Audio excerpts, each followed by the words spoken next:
各位弟兄姐妹，大家平安。今天呢，我们是叫做松年主日啦。那第二堂礼拜呢，松年比较少，所以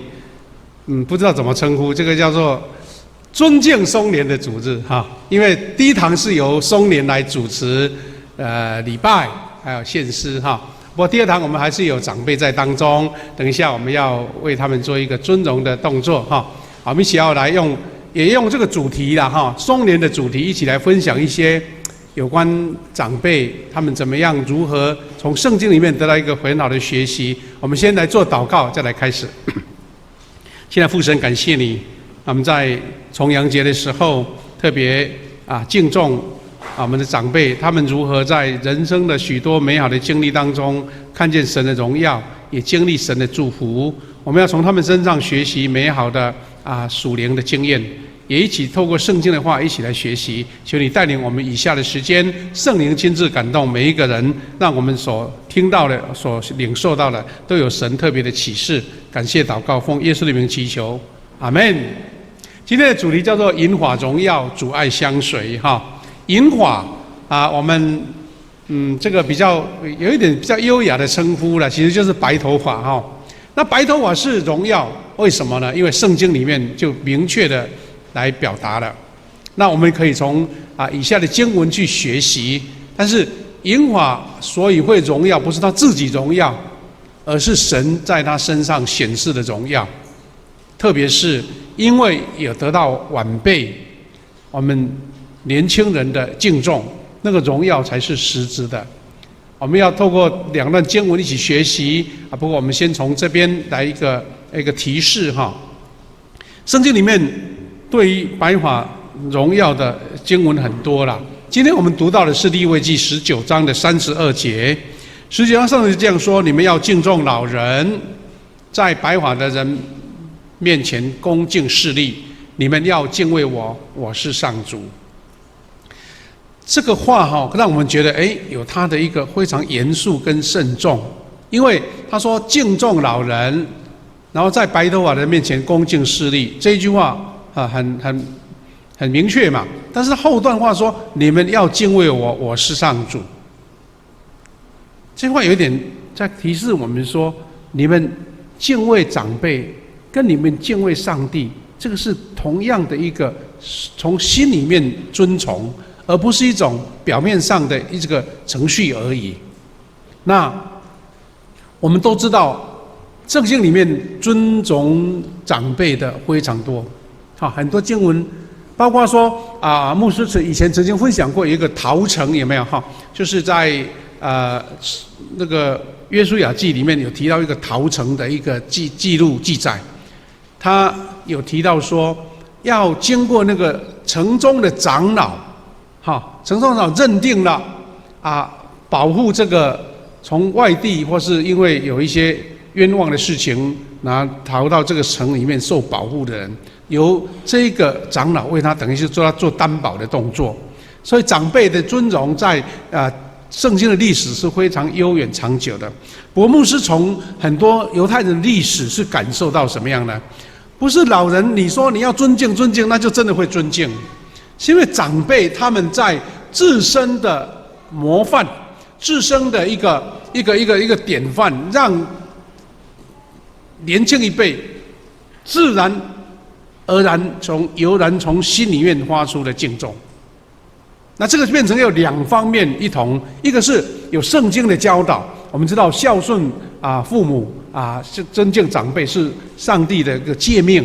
他特别的多的提醒。那刚刚我提起说，我们的这个犹太人的历史呢，他们亡国的时间很久，他们当奴隶的时间也很久。当这个利未记在记录的时候，其实是他们已经从出埃及，从埃及的为奴之地回到迦南地，后来在这个祭司他们的传统里面慢慢形成他们的一个文化。换句话说，这些事情不是想到了才写，而是他们在从犹太人的历史典故当中慢慢去沉淀，慢慢去记录出对长辈的敬重。因为你知道，在为奴之地，在一个兵荒马乱的时候，特别是后来的一个亡国的时期呢，长辈变成一个知识的保护，长辈变成一个信仰传承的支柱，而且长辈更重要的是，他们要把家族的故事传承给下一代。所以长辈就是一本书，一本人生的教科书。长辈是把他人生的经历过的，不论是好是坏，是荣耀的，是耻辱的，是快乐的，是悲伤的，好像一本活活的书，活活的字典，让子女、让家庭能够学习承担。可能当时没有很好的学校教室，没有很好的各样的那种所谓的公立制度的一种学习环境，所以犹太人很注重的就是家庭的传承，所以长辈变成非常的重要。他不只是父母，他还是老师，他还是一个品格的塑造者。那所以犹太人有这个尊敬长辈的传统，那就让我们更清楚了。所以这个是因为历史跟信仰所形成所塑造的。当然华人的社会也很注重孝道，特别还提出一个故事叫24孝，让人家来孝敬父母亲。这个都是我们从历史上从生命里面所得到的。但是重点是在于我刚刚讲的，长辈他活出模范典范，生命的典范，子女觉得他们是抓住心里面对长辈的敬重。箴言23章的22节，他这边提到等于是对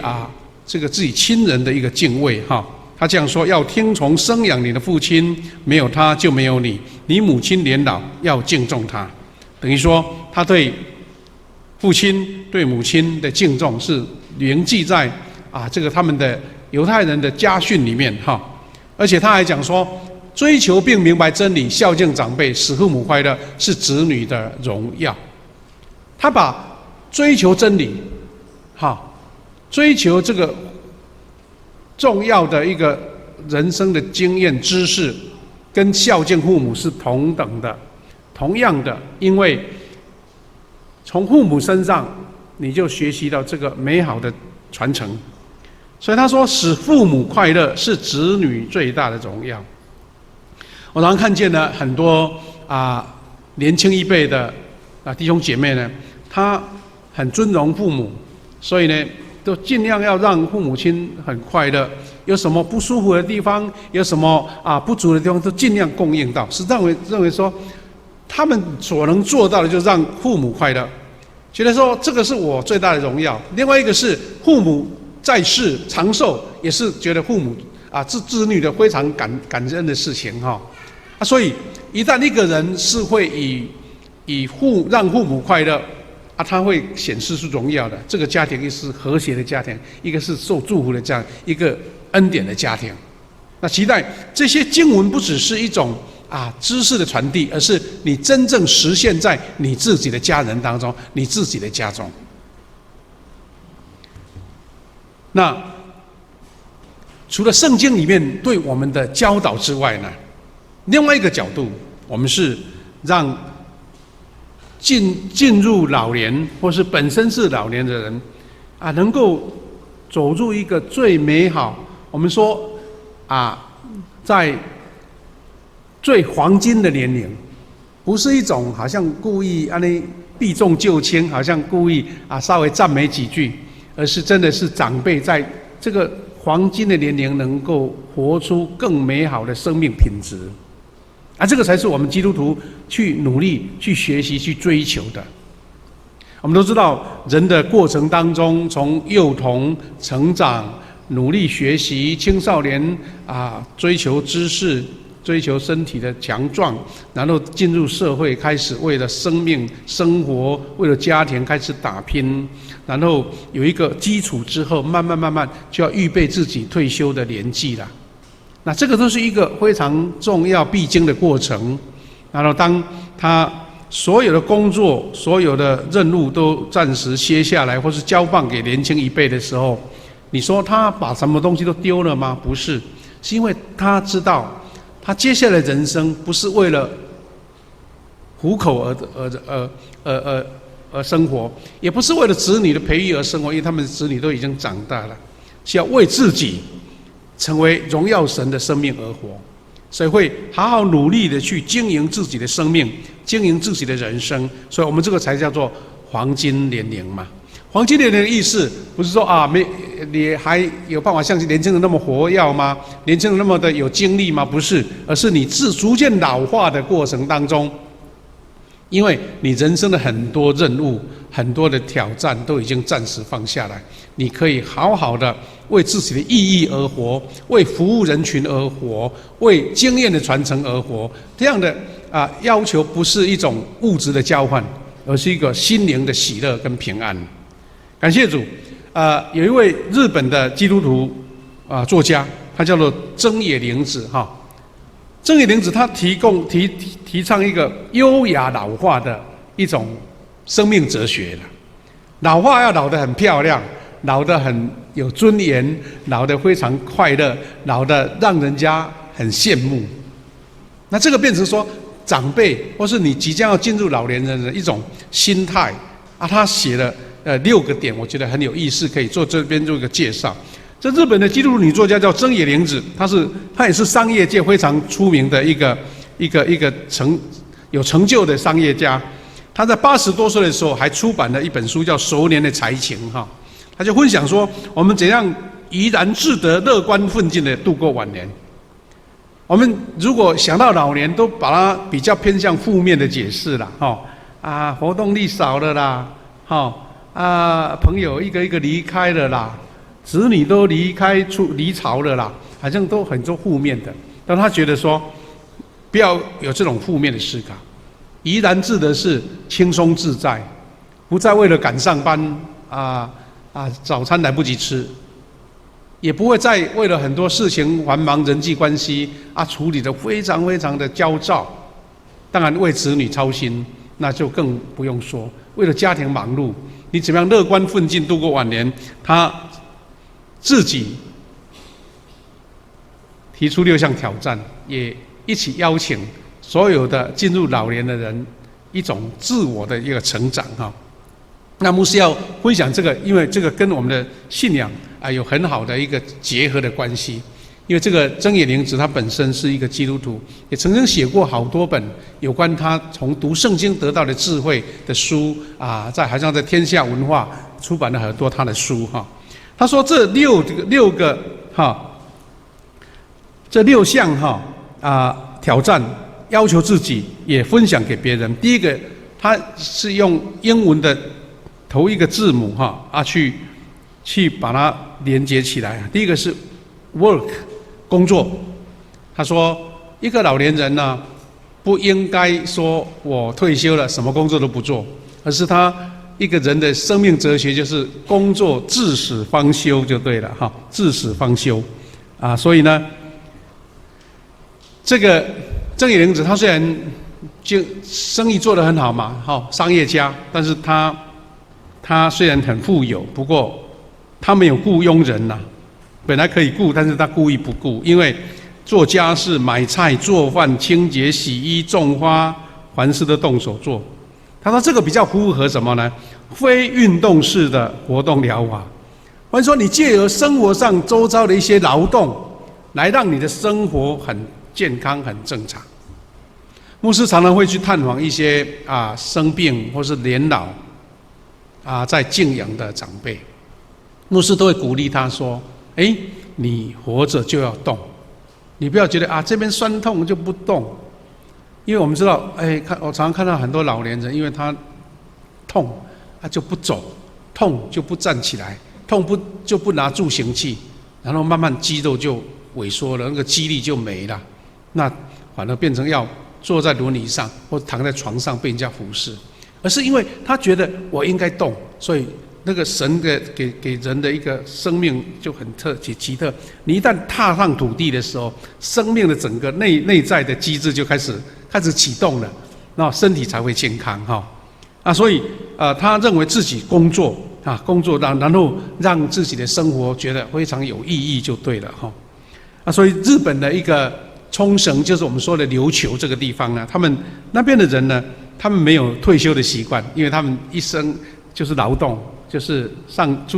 到田里啦，或是做一些手工啦，什么都一直做这样子。那这个就是一个长辈呢，他对自己的生活哲学的。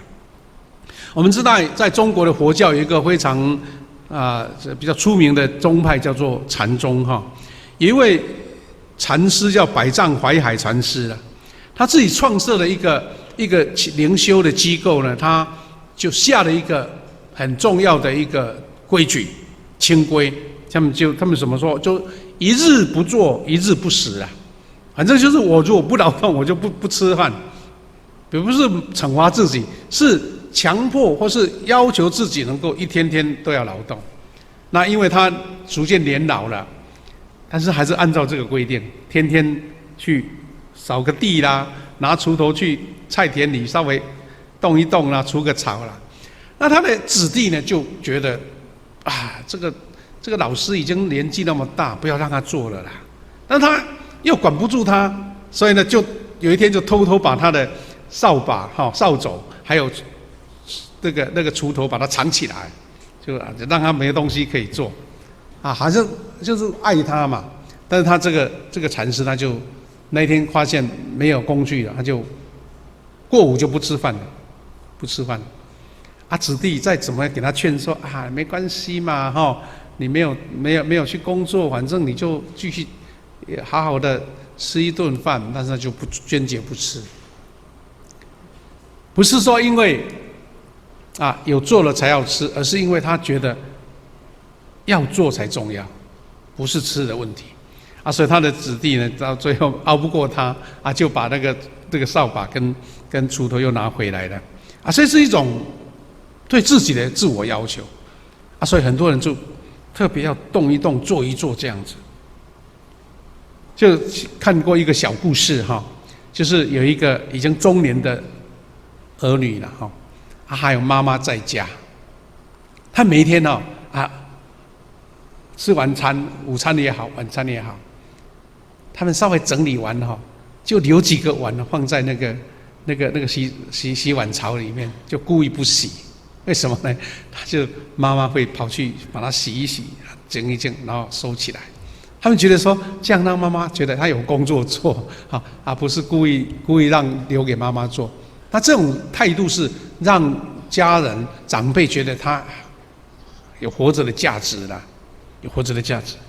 那这个是非常让人家感觉温馨的事，也不会觉得说好像故意惩罚他这样子。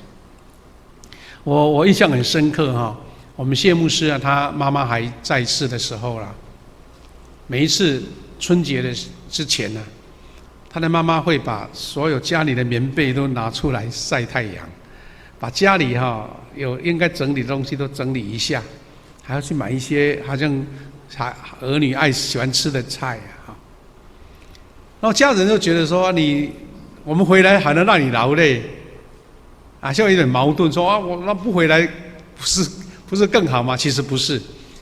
就是因为有子女回来，他们觉得做得很有意义所以他就喜欢做这种事情，而且都不会累，都不会觉得累。那这个是长辈的一个恩典了这是个恩典。第二个是独立，独立就是你尽量能够朝向不依赖他人，除去依赖的习惯，自己执行该做又能做的事，少去麻烦人。我们看到我们教会也有一些长辈，他们宁可自己独立居住，因为他觉得跟子女的生活习惯不一样，朋友往来也不一样，他自己还能料理自己。有时候都觉得说你为什么都来我们家里面一起生活，不是很热闹吗？其实我们有时候要体会长辈他的一种自己的生活的哲学，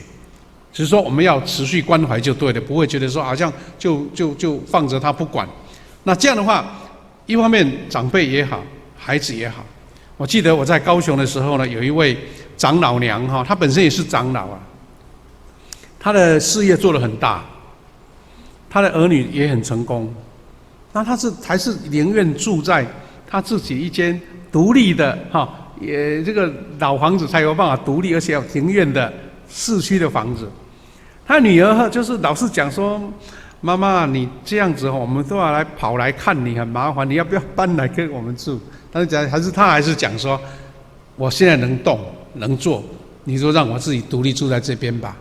当然，好像有请到一位帮佣的给他做一些比较粗重的家事整理。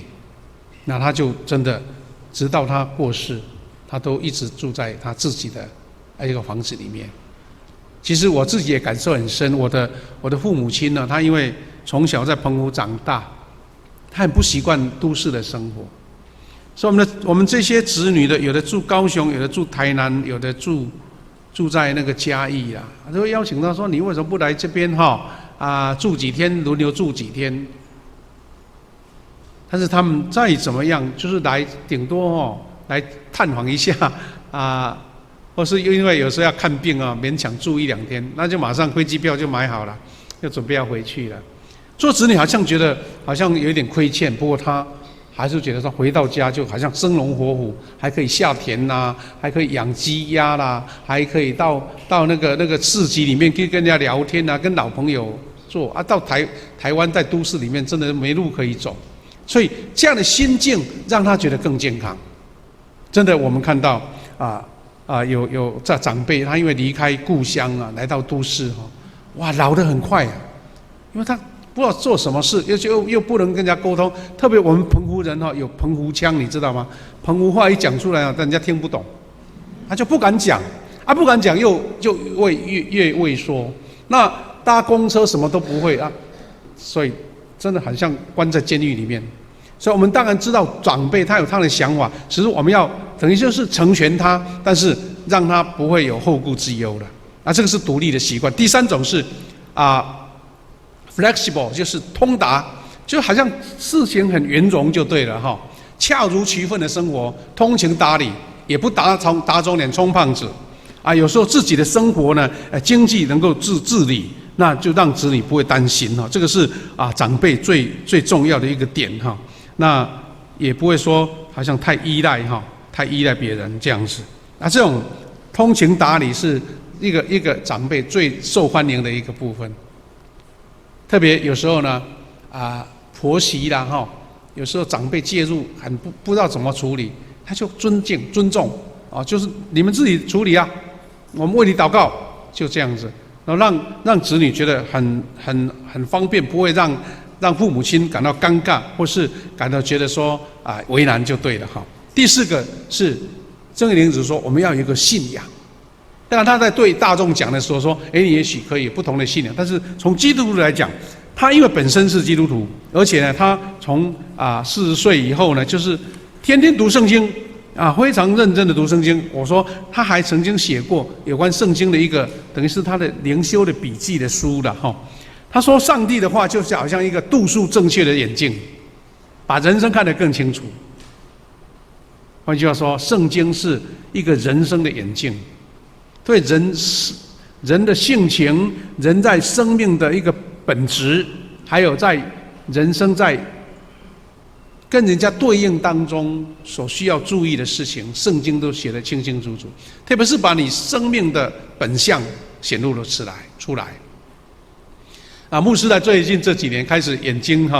开始会变化了以前是只戴一个近视眼镜就跑天下，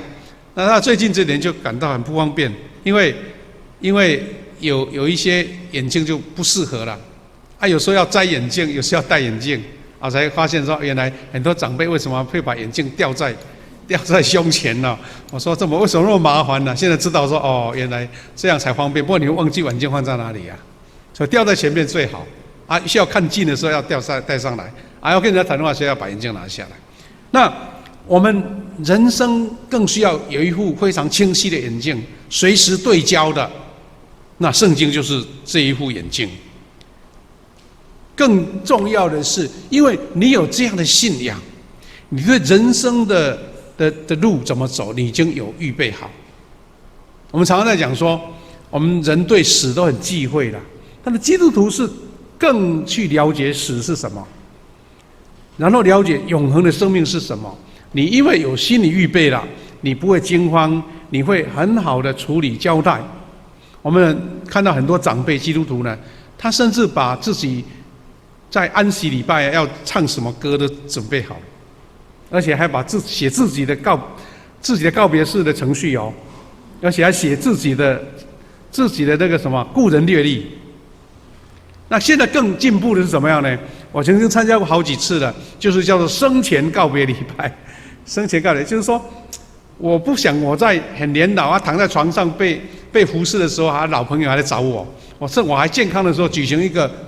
礼拜，邀请他最好的朋友来，而且听说还邀请几个跟他对头的人，就是好像有冲突的人啊，当场再给他对不起，说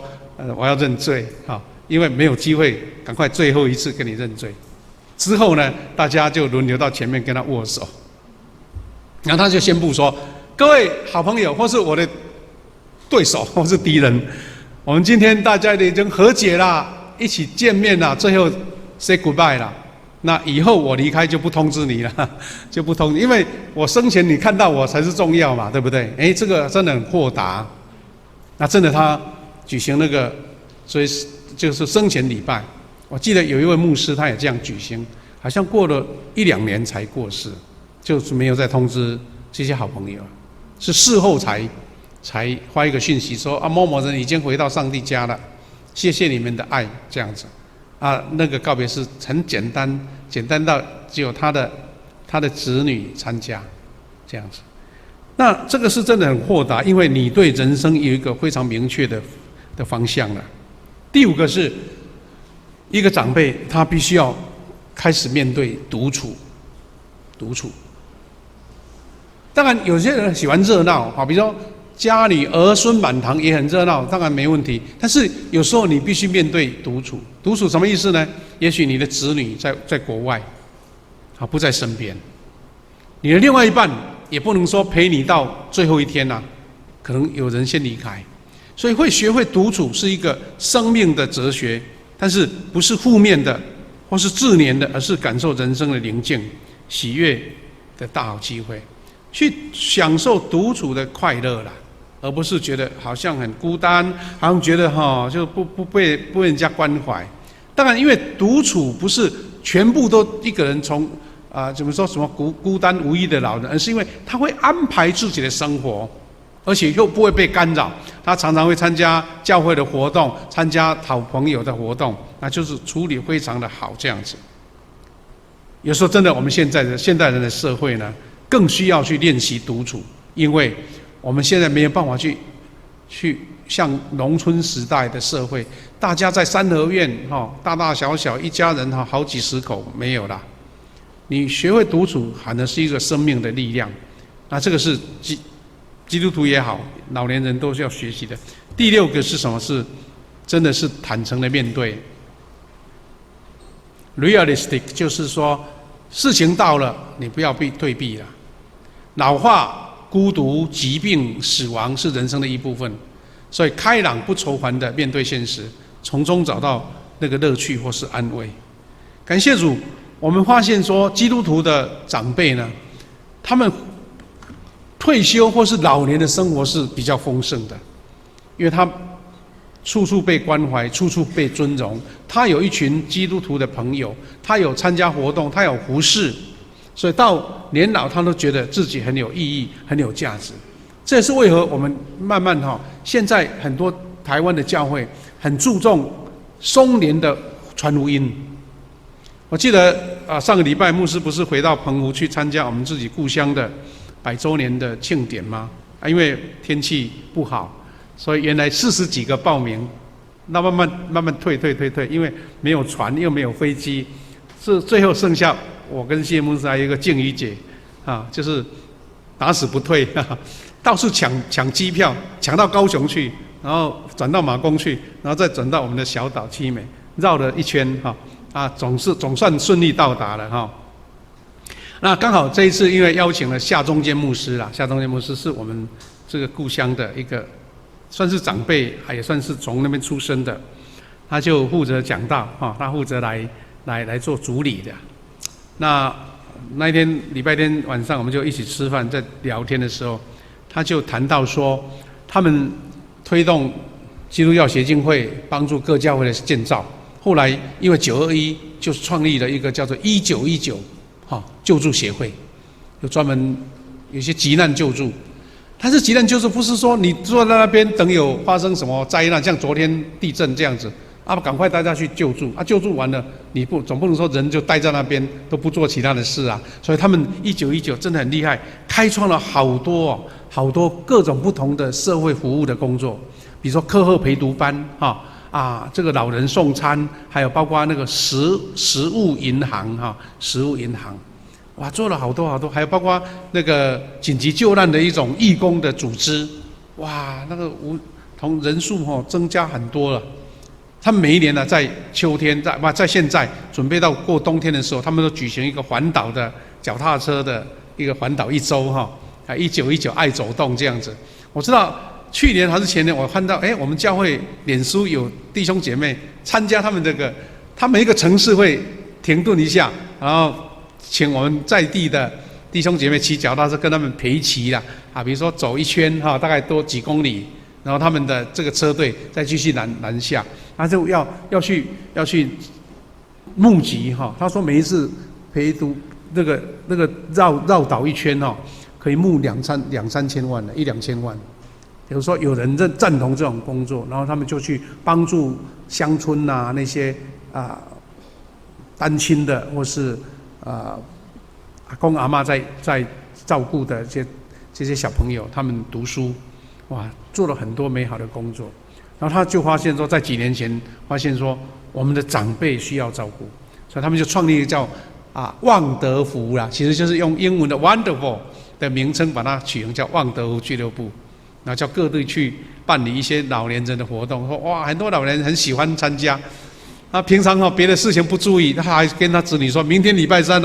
几点要去教会报道。哇，很多教会借由这个工作，跟社区就非常的接触了。那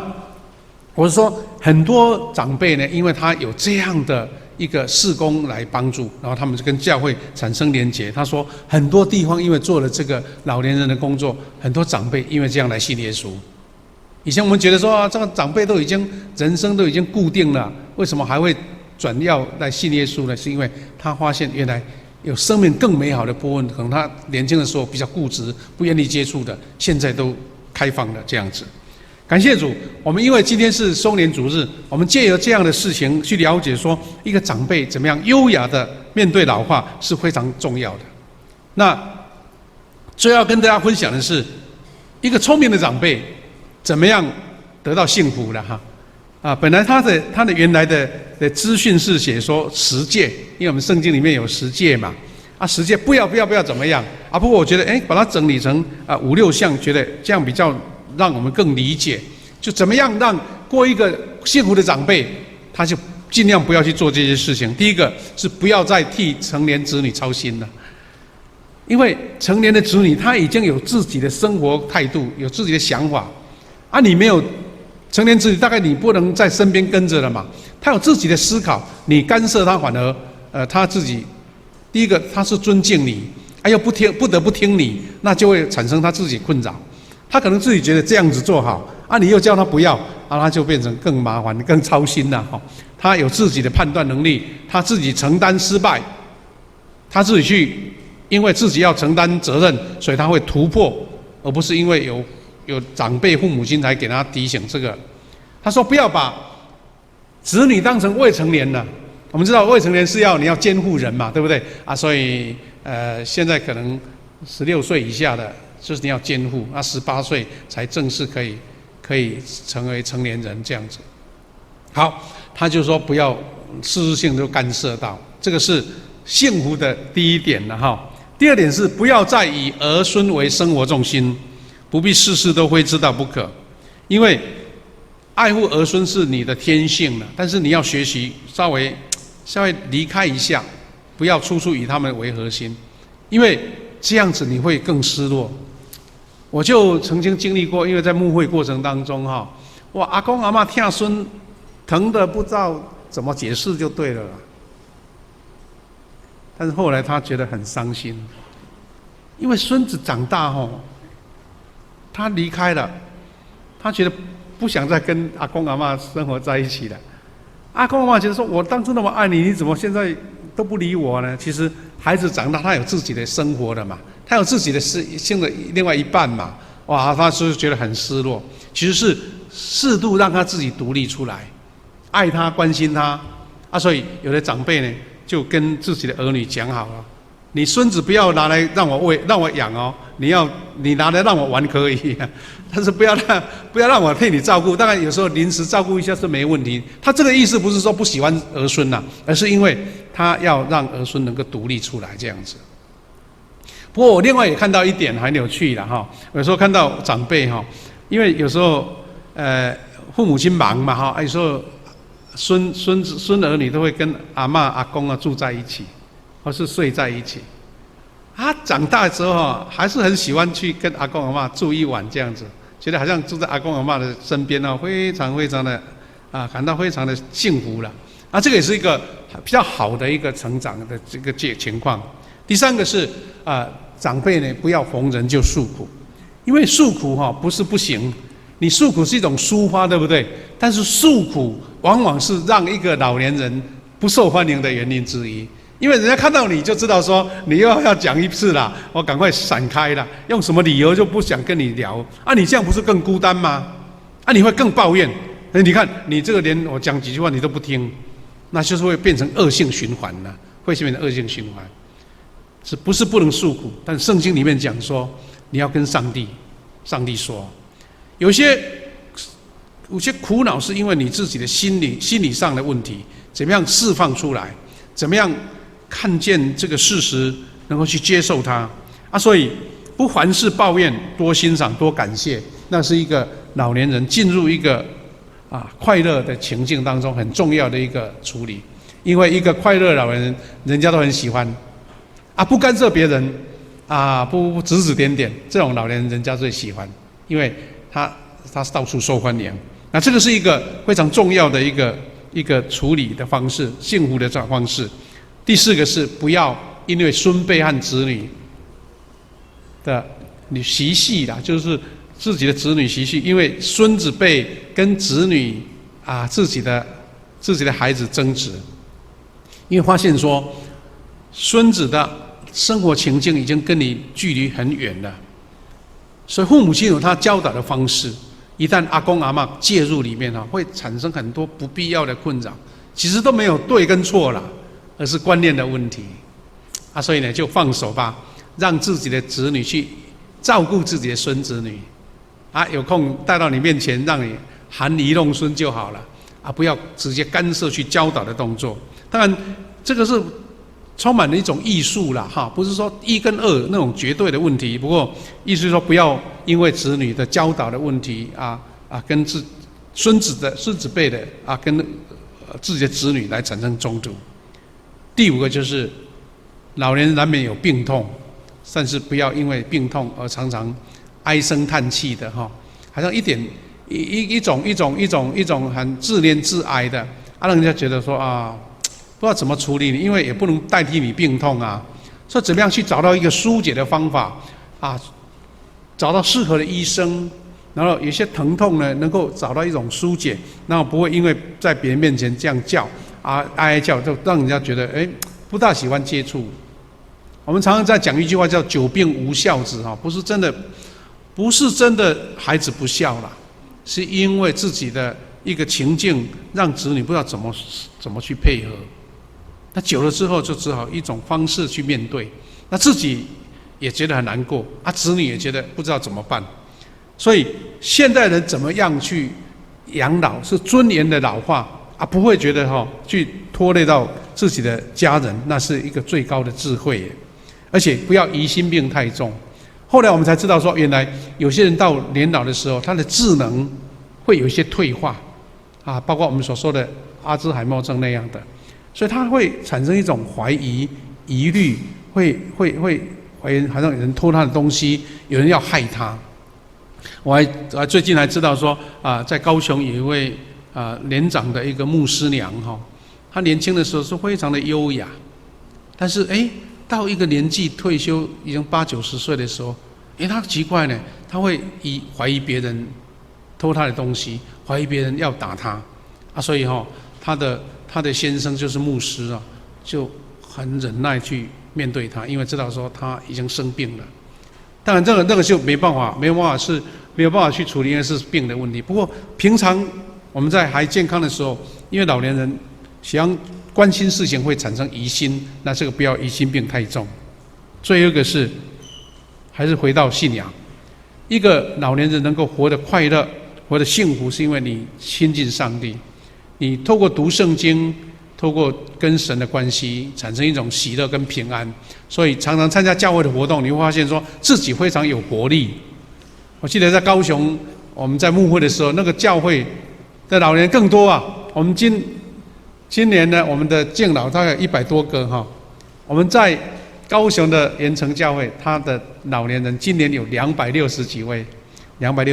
哈，90岁的以上哈，一大票。他表示说他们虽然年老，但是还是很活跃。他说每一次要举行那个敬老会的时候哈，全部的座位都先给让他们坐满了，因为长辈多。他们因为参加教会活动，觉得他能亲自到教会来，是一种非常幸福的一件事情了。各位弟兄姐妹，愿我们知道老年人的生活情境，能够理解他、谅解，而且尊崇，让我们的教会的长辈是一个最快乐的环境。他们在这边生活，这边互动，学习更多神的智慧。我记得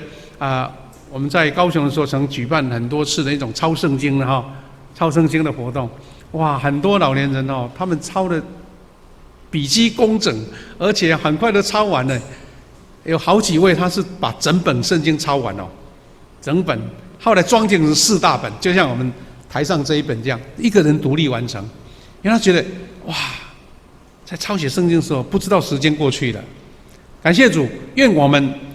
教会的长辈是被尊荣的，而且他们是活得健康、有尊严，而且是优雅老化的。这是我们教会最大的福气，也是我想，也是每一个家庭的长辈最大的福气。我很清楚说，我们教会有好几位长辈他们参加教会的活动3、4次一个礼拜一个是团契，一个是小组，还有一个是松联团契，还有一个是我们的做礼拜，来3、4次，他们觉得非常乐此不疲，因为他们时间多，可以掌握，而且他觉得自己健康，跟人家接触。愿神祝福我们教会所有的长辈，要这样活得有优雅，活得很健康，活得很喜乐。